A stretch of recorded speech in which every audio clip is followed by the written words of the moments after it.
Di sebuah rumah megah di pinggiran Jakarta, di mana angin malam membawa aroma hujan tropis yang basah, seorang wanita bernama Siti Rahayu terbaring lemah di tempat tidurnya yang mewah. Matanya yang tajam, pernah penuh ambisi sebagai pengusaha sukses di bidang properti, kini redup oleh kanker stadium akhir yang menggerogoti tubuhnya. Dalam keheningan malam itu, dia membuat keputusan yang akan mengubah hidup 4 gadis asing, mengadopsi mereka sebagai ahli warisnya, meski dia tahu rahasia terbesarnya, kehidupan sebagai lesbian, akan menjadi bom waktu bagi mereka semua. Siti Rahayu bukanlah wanita biasa.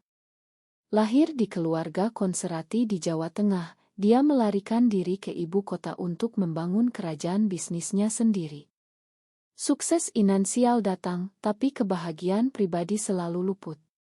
Cintanya pada wanita, yang dia sembunyikan seumur hidup, membuatnya kesepian. Tidak ada pasangan resmi, tidak ada anak kandung. Kini, di usia 55 tahun, dengan prognosis dokter yang menyisakan hitungan bulan, dia memutuskan untuk meninggalkan warisan bukan hanya uang, tapi juga pelajaran hidup. 4 gadis kembar 4 yang dia pilih dari panti asuhan di Bogor adalah pilihan acak yang terencana. Mereka miskin, yatim piatu, dan berusia 18 tahun, siap menghadapi dunia dewasa. Mereka akan belajar bertahan seperti aku, gumam Siti pada pengacaranya saat menandatangani dokumen adopsi. Pagi berikutnya, 4 gadis itu, Laras, Lestari, Lintang, dan Lucy, tiba di rumah Siti dengan tas kecil berisi pakaian lusuh. Mereka lahir dari ibu yang meninggal saat melahirkan, dan ayah yang hilang entah kemana. Hidup di panti asuhan telah membuat mereka tangguh, tapi juga penuh luka. Laras, yang paling tua meski hanya beda menit, adalah pemimpin kelompok mereka. Dia skeptis terhadap kebaikan mendadak ini. Kenapa dia pilih kita? Pasti ada apa-apa, bisiknya pada saudari-saudarinya saat mereka memasuki gerbang rumah yang seperti istana. Siti menyambut mereka dengan senyum lemah, duduk di kursi roda. Selamat datang, anak-anakku. Ini rumah kalian sekarang. Kata-kata itu terdengar hangat, tapi Laras merasakan ada sesuatu yang disembunyikan di balik mata Siti. Hari-hari pertama penuh kebingungan. Siti memperkenalkan mereka pada kemewahan, kamar pribadi, pelayan, dan pendidikan swasta. Tapi dia juga mulai berbagi cerita hidupnya secara perlahan. Aku pernah jatuh cinta pada seseorang yang tak bisa kusebutkan, katanya suatu malam saat makan malam. Lestari, yang paling penasaran, bertanya lebih lanjut, tapi Siti mengalihkan pembicaraan. Lintang, yang pendiam, memperhatikan oto-oto lama di rumah. Siti bersama wanita-wanita cantik, tapi tidak ada pria. Lucy, yang paling emosional, sudah mulai menyayangi Siti seperti ibu. Dia baik sekali, Kak, katanya pada Laras. Tapi Laras curiga. Dia mulai mencari tahu latar belakang Siti melalui internet dan menemukan rumor samar tentang orientasi seksualnya. Ini gila, gumamnya. Konflik inner mulai muncul, apakah mereka harus menerima ini atau melarikan diri sebelum terlambat? Sementara itu, keluarga Siti yang jauh, saudara-saudaranya di desa, mulai mendengar kabar adopsi ini. Mereka marah. Dia gila. Mengadopsi anak orang asing daripada beri warisan ke keluarga sendiri, kata kakak laki-lakinya, Budi, dalam panggilan telepon. Mereka tahu rahasia Siti dan menggunakannya sebagai senjata. Kalau rahasia itu bocor, warisan itu akan dipertanyakan di pengadilan. Siti tahu risiko ini, tapi dia tetap teguh. Dia ingin mengajarkan pada gadis-gadis itu tentang keberanian menghadapi masyarakat yang penuh prasangka. Di Indonesia, di mana norma agama dan budaya mendominasi, menjadi lesbian adalah tabu. Siti pernah kehilangan teman dan bisnis karena rumor itu. Kini, dia mewariskan perjuangan itu pada mereka. Malam itu, Siti memanggil 4 gadis ke kamarnya. Aku punya rahasia yang harus kalian tahu sebelum aku pergi. Napasnya berat. Laras menahan napas, sudah menduga. Aku mencintai wanita, bukan pria. Itu sebabnya aku sendirian seumur hidup. Keempat gadis terdiam. Lestari tertawa gugup, Lintang menunduk, Lucy menangis, dan Laras. Laras merasakan sesuatu yang aneh di hatinya. Sebuah pengakuan yang mirip dengan perasaannya sendiri terhadap seorang teman perempuan di panti asuhan dulu. Apa artinya ini bagi kami? Tanya Laras. Siti tersenyum. Itu berarti kalian harus lebih kuat dari aku. Konflik dimulai, apakah mereka akan menerima warisan ini, atau menolaknya demi norma masyarakat. Hari berganti minggu. Siti semakin lemah, tapi ikatan antara dia dan gadis-gadis mulai terbentuk. Mereka belajar bisnis dari Siti, menghadiri pertemuan, dan merasakan kekuasaan uang. Tapi bayang-bayang rahasia Siti mulai menghantui. Di sekolah baru mereka, rumor menyebar. Ibu angkat kalian itu. Aneh, kata seorang teman pada Lucy. Lucy marah, tapi diam-diam khawatir. Lestari, yang paling adaptif, mulai menikmati kehidupan baru, tapi Lintang merasa tertekan. Kita bukan keluarga sungguhan, katanya pada Laras. Laras sendiri bergumul dengan perasaannya. Dia mulai menyadari bahwa dia mungkin seperti Siti. Saat dia bertemu dengan seorang gadis di kampus, perasaan itu muncul lagi. Ini salah, pikirnya, tapi hati berkata lain. Keluar dari rumah, masyarakat mulai bereaksi. Media sosial mulai membahas adopsi mendadak ini. Wanita kaya adopsi 4 gadis miskin, apa motinya, tulis seorang blogger. Keluarga Siti datang berkunjung, pura-pura peduli, tapi sebenarnya ingin memprovokasi. Kalian tahu kan, Siti itu tidak normal, bisik Budi pada Laras. Laras diam, tapi hatinya bergejolak. Keputusan pertama datang, apakah mereka tetap tinggal, atau pergi. Lucy memilih tinggal, Lestari setuju, Lintang ragu, dan Laras. Laras memutuskan untuk mencari tahu lebih dalam. Dia mulai membaca tentang di Indonesia, menemukan cerita diskriminasi, penolakan keluarga, dan perjuangan hak. Ini bukan pilihan mudah, gumamnya. Siti, dari tempat tidurnya, melihat perkembangan ini. Dia tahu ini akan menyakitkan, tapi itulah harga kebenaran. Hidup bukan tentang menghindari konflik, tapi menghadapinya, katanya pada mereka suatu hari. Kata-kata itu menjadi mantra. Tapi tekanan meningkat. Seorang tetangga mengadu Kurt, mengatakan adopsi ini mencurigakan. Polisi datang bertanya, meski tidak ada pelanggaran hukum. Di Indonesia, meski homoseksualitas tidak ilegal, stigma sosial seperti pedang bermata dua. Gadis-gadis mulai merasakan isolasi. Teman-teman menjauh, keluarga asli mereka, jika ada, tidak ada yang peduli. Akhir hiji ini, Siti memanggil pengacara lagi. Ubah surat wasiat, jika mereka tolak aku apa adanya, warisan dibagi ke amal. Gadis-gadis tidak tahu ini. Konflik inner Laras memuncak, menerima diri sendiri berarti menerima Siti, tapi itu artinya melawan dunia. Pagi di rumah Siti semakin tegang setelah pengakuan itu. Laras bangun dengan mimpi buruk, dia dicaci masyarakat karena seperti Siti. Dia turun ke dapur, di mana Lestari sudah membuat sarapan. Kak, kita harus bicara, kata Lestari. Mereka duduk di meja, membahas apa yang terjadi.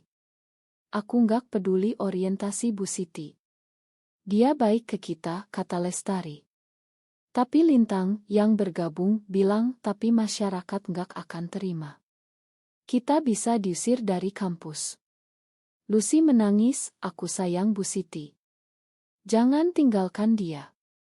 Laras diam, hatinya terbelah. Dia tahu perasaannya sendiri mirip, tapi takut mengakui.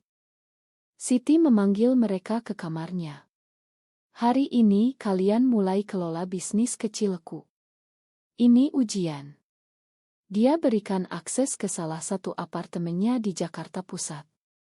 Gadis-gadis pergi ke sana belajar mengelola penyewa. Di sana mereka bertemu dengan seorang wanita tua, teman lama Siti bernama Mira. Mira tahu rahasia Siti. Dia pernah mencintaiku dulu, kata Mira pelan pada Laras saat yang lain sibuk. Laras terkejut. Apa maksudnya? Mira tersenyum sedih. Kami bersama diam-diam, tapi masyarakat memisahkan kami. Siti kehilangan segalanya karena itu. Cerita itu membuka mata Laras, Siti bukan monster, tapi korban sistem. Kembali ke rumah, konflik keluarga Siti memuncak. Budi datang dengan saudara lain, menuntut pertemuan. Adopsi ini ilegal. Kalian bukan keluarga asli, kata Budi. Siti lemah, tapi tegas. Ini keputusanku.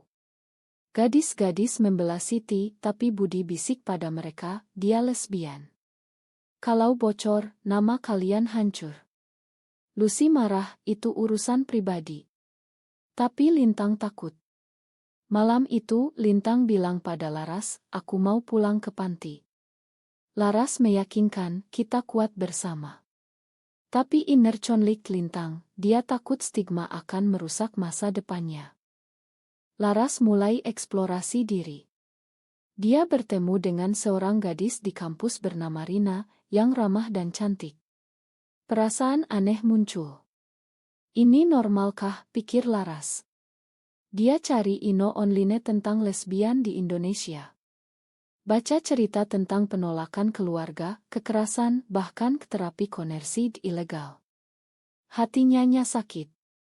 Sementara itu, Lestari menemukan surat lama Siti, surat cinta dari wanita lain. Dia tunjukkan pada saudari-saudarinya. Ini bukti Bu Siti manusia biasa, kata Lestari. Lucy setuju, tapi Lintang gelisah. Tekanan masyarakat mulai terasa. Di media sosial, postingan tentang adopsi menjadi viral. Lesbian kaya adopsi gadis-gadis muda, apa motinya, komentar netizen. Gadis-gadis dapat pesan ancaman. Laras marah, tapi juga takut. Dia konfrontasi Siti.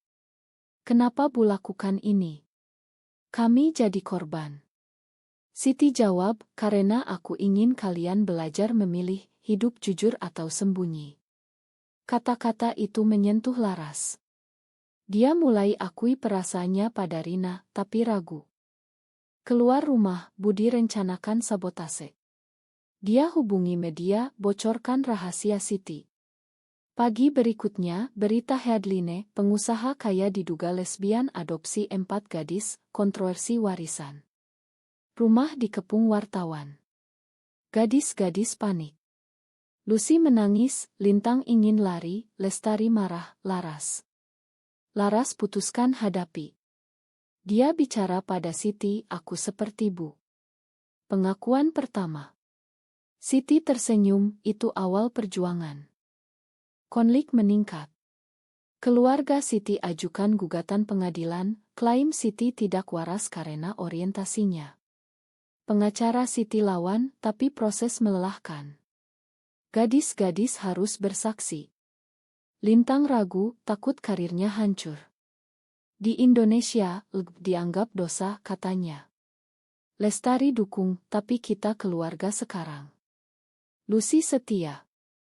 Laras, dengan inner turmoil, putuskan dukung Siti sepenuhnya. Malam itu, Laras hubungi Rina, cerita segalanya. Rina ternyata juga lesbian, sembunyi dari keluarga. Mereka bertemu diam-diam, berbagi cerita. Ini beri Laras kekuatan, tapi juga risiko. Jika ketahuan, semuanya hancur. Siti semakin sakit. Dokter bilang tinggal minggu. Gadis-gadis rawat dia. Di tengah itu, Lintang dapat tawaran kerja bagus, tapi syarat, putus hubungan dengan Siti. Dia ragu, tapi pilih tinggal. Kak. Aku tak bisa. Pengkhianatan pertama. Laras sakit hati tapi paham. Pilihanmu, Lintang. Lintang pergi tapi dengan air mata. Ile 2 berakhir dengan Siti berbisik pada Laras, jangan salahkan dia. Masyarakat memaksa kita memilih. Laras mengangguk, tapi hatinya hancur. Setelah Lintang pergi, rumah terasa sepi. Laras, Lestari, dan Lucy tetap di sisi Siti. Berita semakin gencar, dengan opini publik terbelah, sebagian simpati pada Siti sebagai korban kanker, sebagian hujat karena dugaan lut. Di masjid lokal, khotbah tentang penyimpangan moral secara tak langsung tunjuk Siti. Gadis-gadis merasa diawasi. Laras, dengan hubungan barunya pada Rina, semakin hati-hati. Kita harus sembunyi, kata Rina. Tapi Laras ingin bebas seperti Siti ajarkan. Pengadilan dimulai. Keluarga Siti hadir, dengan saksi yang klaim Siti tidak layak jadi orang tua karena gaya hidupnya. Pengacara Siti balas dengan bukti kontribusi Siti pada masyarakat. Gadis-gadis bersaksi. Lestari tegas, Bu Siti ibu terbaik kami. Lucy emosional, dia beri kami masa depan. Laras, dengan suara gemetar, orientasi bukan ukuran kasih sayang. Hakim ragu, tapi sidang ditunda. Di luar pengadilan, demonstran anti-LGBTI datang, bawa spanduk dilindungi anak dari penyimpangan. Gadis-gadis dikawal polisi. Lucy trauma, kenapa mereka benci kita? Lestari jawab, karena takut yang berbeda. Laras hubungi Lintang, minta dukungan, tapi Lintang tolak. Ma, Kak. Aku sudah aman sekarang. Pengkhianatan menyakitkan. Inner conflict Laras memuncak. Dia cinta Rina, tapi takut kehilangan saudari. Dia cerita pada Siti. Apa aku salah, Bu? Siti jawab, cinta bukan salah. Masyarakat yang salah. Kata itu beri kekuatan. Laras putuskan terbuka pada Lestari dan Lucy. Aku seperti Bu Siti. Lestari dukung, kita saudara selamanya. Lucy peluk dia, aku bangga. Tapi tekanan luar meningkat. Lintang di tempat baru mulai menyesal. Dia lihat berita, rasakan hati nurani. Dia hubungi Budi, tahu Budi di balik bocornya rahasia. Kenapa Om lakukan ini? Budi jawab, untuk warisan. Lintang sadar dia dimanatkan. Dia putuskan kembali, tapi ragu. Siti meninggal tiba-tiba malam itu. Gadis-gadis hancur. Pemakaman penuh kontroversi, keluarga Siti tolak hadir, masyarakat bisik-bisik. Laras baca wasiat, warisan dibagi 3, plus pesan, hidup jujur, meski sakit. Lintang datang terlambat, menangis. Makan aku. Mereka makan, tapi luka tetap. Pasca kematian, gugatan lanjut. Media lebih ganas. Laras dan Rina ketahuan bersama Oto Iral. Keluarga Rina usir dia. Rina datang ke rumah, minta tempat tinggal. Laras terima, tapi ini tambah konflik. Lucy takut, kita semua akan dihukum. Lestari tetap kuat. Lintang putuskan bersaksi mendukung. Aku salah pergi. Di pengadilan, dia cerita pengkhianatannya, salahkan masyarakat. Hakim putuskan adopsi sah, tapi warisan dikurangi karena tekanan publik. Berakhir dengan Laras merenung, apakah kebebasan layak harga ini? Dengan warisan yang tersisa, gadis-gadis mulai hidup baru. Laras kelola bisnis, Lestari kuliah, Lucy bantu rumah, Lintang kembali bergabung. Rina tinggal bersama, jadi bagian keluarga. Tapi masyarakat tak berhenti. Kampanye online hujat mereka sebagai keluarga penyimpang. Laras dapat ancaman, mobil dirusak. Inner turmoil Lestari, dia heteroseksual, tapi dukung saudari. Apa aku harus korban juga? Dia bertemu pria, tapi takut hubungan rusak karena asosiasi. Dia putuskan pilih keluarga. Lintang penuh penyesalan, jadi aktis kecil-kecilan, bagikan cerita online anonim. Tapi ketahuan, kehilangan kerja. Ini harga pengkhianatan, pikirnya. Lucy, yang termuda, mulai ragu. Teman sekolah hujat, dia depresi. Dia konfrontasi Laras, kenapa kak buat kami menderita? Laras jawab, karena kebenaran. Tapi Lucy pergi sementara ke teman, cari kedamaian.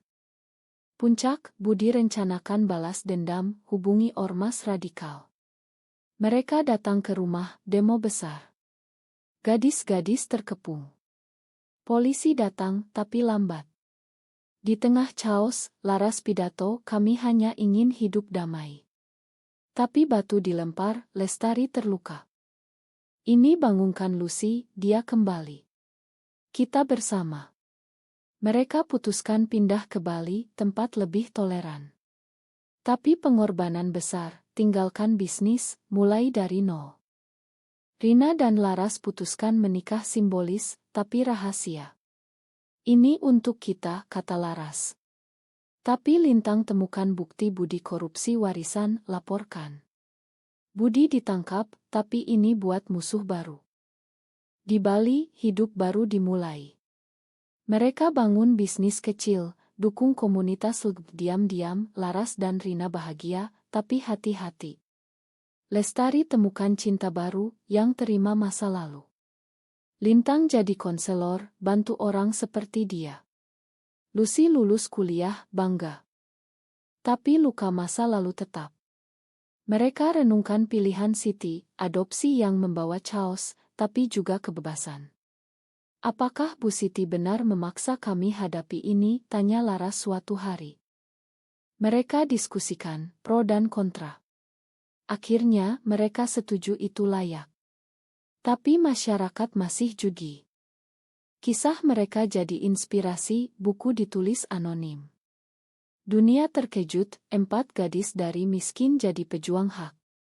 Apakah keputusan Siti untuk mengadopsi mereka benar, atau justru egois yang menyakiti?